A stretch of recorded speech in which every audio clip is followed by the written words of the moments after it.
Buckingham প্যালেসের নীল ঘর কিরকম দেখিনি, কিন্তু তোমার কাছে দেখাচ্ছে না একেবারে নীল পুরীর মতো।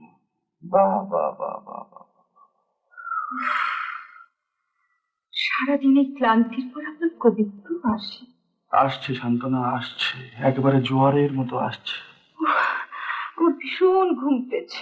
কোনো ভয় নেই, তুমি নিশ্চিন্তে ঘুমোতে পারো। আমি বরং বিছানার এক শিশোভনবাবু, বলো। আর কতটুকুই বা রাত আছে? আপনি বালিশটা নিয়ে আমরা নিচে যে ঘরে খেয়েছিলাম সে ঘরে বেঞ্চের উপর গিয়ে শুয়ে পড়ুন। হ্যাঁ, তারপর সকালবেলা যখন গোসাই যে বেরিয়ে দেখবে যে দেশ নেতা ব্রজেশ্বরকে ওইখানে শুয়ে। কোনো বুদ্ধি শুদ্ধি নেই। কেন? ভোর হলে এখানে চলে আসবে তো বেশ, তো এতই যখন আপত্তি তখন আমি নিজেতে শুচ্ছি। না, এক ঘরে রাত্রে যা হয় না, যা হতে পারে না,